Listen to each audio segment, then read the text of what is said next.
This here is another viewer's broken gaming PC. This one turns on but does not post. It doesn't send a signal to a monitor, and you guys know by this point that could mean a number of things are wrong with this rig. Basically, he'll connect via HDMI cable or DisplayPort cable his discrete card here, which is a GTX 1080 Ti, to his monitor, and the monitor will say no signal, signal not detected, something along those lines, which I'm sure many of you have seen before, if not at least temporarily. It being a long-term issue could mean that either the graphics card is dead, or maybe your DisplayPort cable or whatever cable you're using is bad. Maybe you have an incompatible BIOS, the system's just not posting because of that, you didn't seat your RAM properly. There are so many different possibilities here, and because of that, I'm not entirely sure how long it's going to take us to troubleshoot. But that's the joy of this playlist. You really never know what you're going to get. I don't know what I'm going to run into here. I know just as much as you do, which is the little bit I just told you, and that's pretty much it. So we're going to dive on in, and hopefully we can have this thing fixed sooner rather than later. Are you ready? Stay with me. If you're looking for an all-in-one cybersecurity solution, check out Acronis Cyber Protect Home Office, formerly Acronis True Image. They specialize in data backup as well as anti-malware solutions, from data protection to threat prevention. So let's set up a hypothetical. Let's say you've got a huge stash of important documents stored on your local machine, and you're looking for a cloud-based backup solution. Acronis has you covered. And now, let's say you've an itch to protect said data from attacks while it sits online, as you should. Acronis has you covered there as well, and you can easily restore information to new hardware in the event of a disaster. Their goal was to simplify the experience for the end user by unifying two otherwise standalone paid solutions, saving both money and hassle. You'll also get a heavy dose of peace of mind while you're at it, and it's very easy to get started. Click the sponsor link below and choose a cyber protection plan that meets your needs, ranging up to 5 computers and 5 terabytes of cloud storage. Acronis does the rest, everything from backup to threat prevention and restoration. Use our 30% discount code SALAZAR2022, no spaces, SALAZAR 2022, and give Acronis Cyber Protect Home Office a shot today. Hey there, and welcome to Fix or Flop. If you're not familiar with this playlist, what we do is fix viewer systems in and around Orlando, Florida for free. We charge $0 for the services you see performed in these, and that includes sometimes replacing components, and we thankfully have a lot of manufacturers that are willing to help us out in that regard. So it allows us to continue doing what we're doing, but on the same note, your viewership also allows us to continue doing what we're doing here, and that is much appreciated. So your continued support, just viewing, just clicking on the videos when you see them go live is a huge help, and it allows us to make a very small impact here in the local Central Florida area. Now, I don't see too many alarming issues with this build apart from the fact that it is kind of dusty. It's not PCDC worthy, but it's pretty darn close. We might take it outside at the end of this and give it a quick dusting.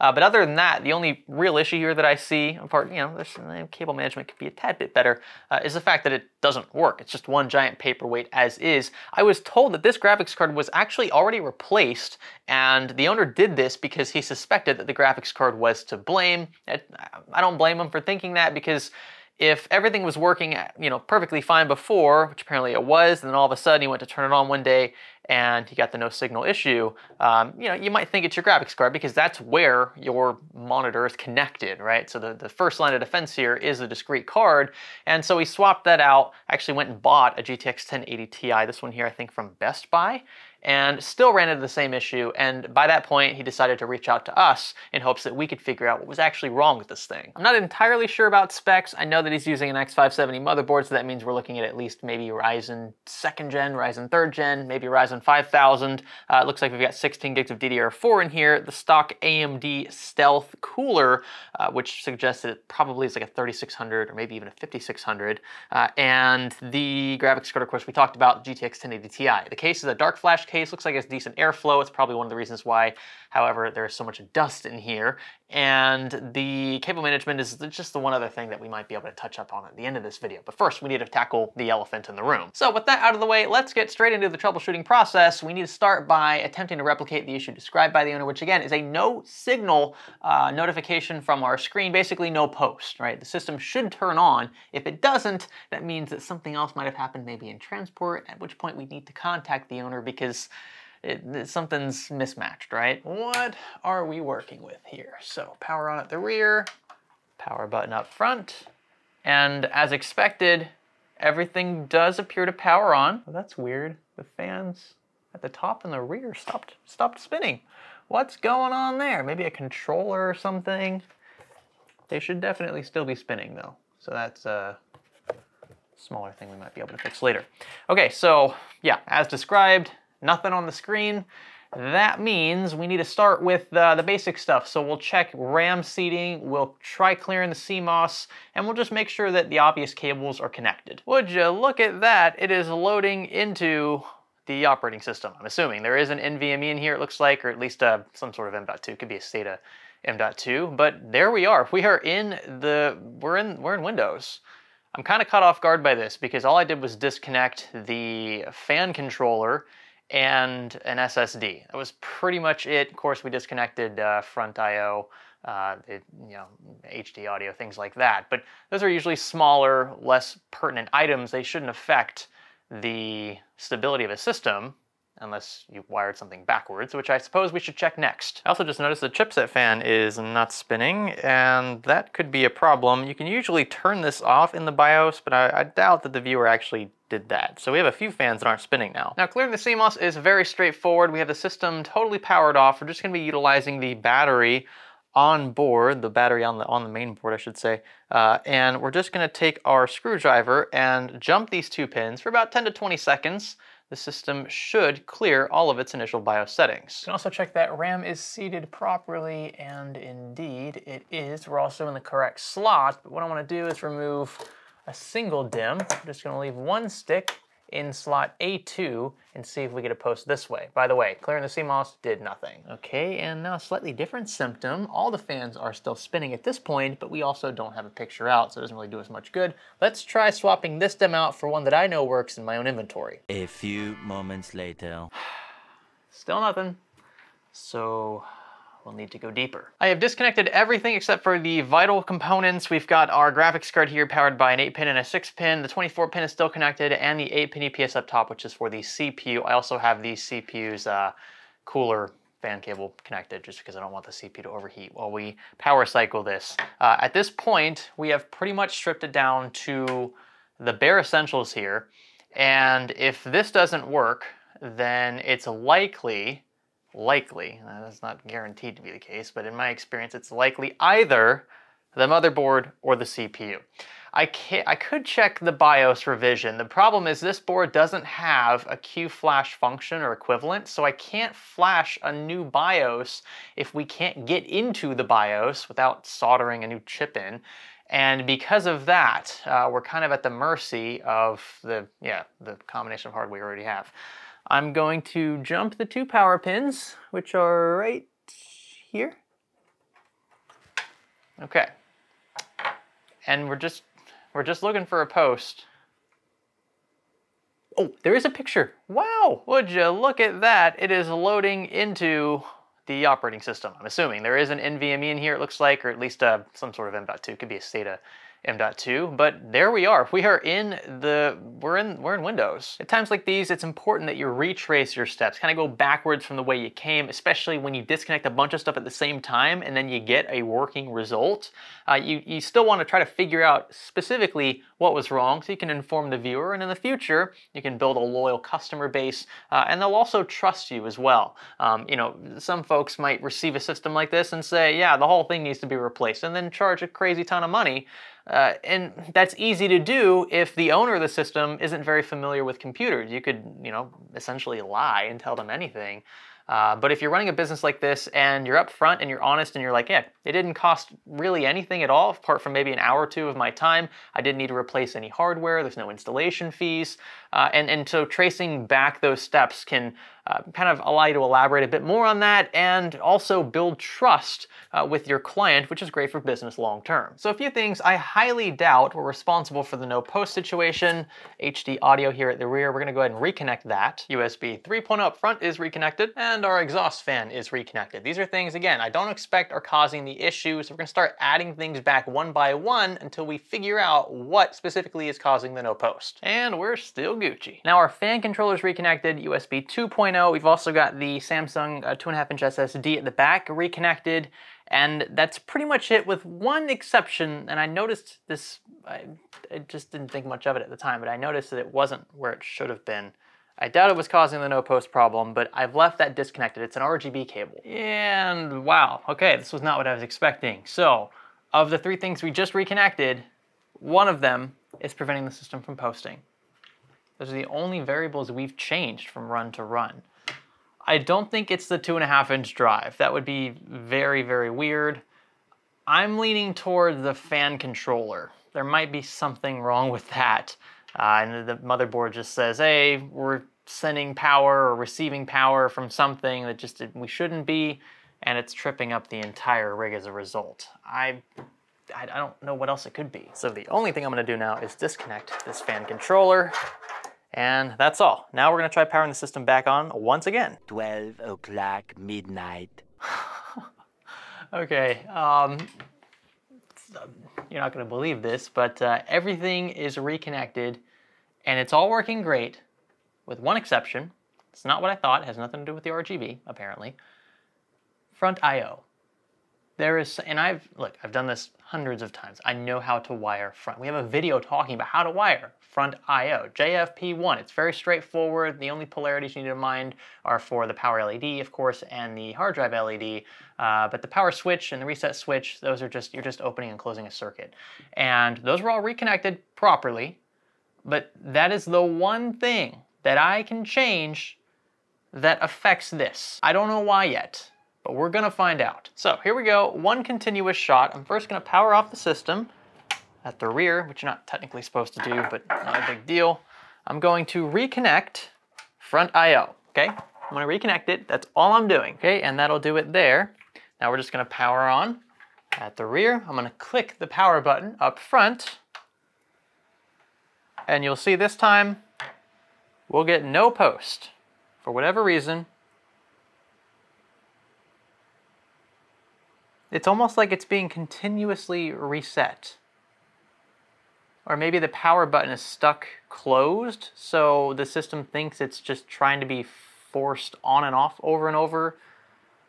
I don't know. I've never run into this before, but I expect it has something to do with the little front I/O board, which we can check next. By the way, you can see still nothing on screen. So yeah, that right there is all that is killing this rig. Now, interestingly enough, the system does fire up with only the power switch cables connected. But the moment I connect the reset switch, black screen. Reset. Is the system infinitely resetting itself? Is that why it can never post? I'm gonna leave the camera rolling, and all I'm gonna do is pull out both of these cables from the header. I just wanna see if now it'll settle down. And it does. It is settled. The whole fan curve has just changed. It's posting now. So let's pull the entire power and reset switch assembly out of here. I don't know what we're gonna find. I'm not really sure. Again, these should be pretty basic switches involved, but clearly something is wrong with the reset switch. It just might be broken. Apart from it being a bit dusty, however, I don't see anything physically wrong with this. Again, it's a pretty primitive circuit board. There's nothing too complicated going on here. Now, I do have the power switch and the reset switch still wired up to the system, so we're gonna see if we can finesse things a bit here, try to narrow down what is wrong. Let's try powering on. Okay, so the power LED works just fine. We saw the hard drive LED blink for a second. That might start blinking a bit more if we can get past this post check, but I don't think it's gonna because the reset switch is still connected. And this is, it's not doing anything. Power switch works when you first turn the system on, but I can't hold it down to power the system off. I think that's the problem here. Let me get my multimeter. So this here is my multimeter, and it's nothing really special. It's actually a clamp meter too, which is kind of useful for other applications. But here you can see the screen. We've got it set to continuity, which usually on these looks like a Wi-Fi symbol. And all that tests is for whether or not a circuit is open or closed. So I've got two ends of this. Picture it like just a bunch of wire that is not connected, but then when we connect them, you hear a beep, okay? Very quick test. That's essentially what testing for continuity does. And when it comes to a switch application, the switch should be open, right? Which would indicate that the circuit is open, there's no current flowing, so the switch isn't active. If the reset switch was closed permanently, if the switch was bad, then that would mean that the system was infinitely resetting itself, which would explain what we're seeing on screen.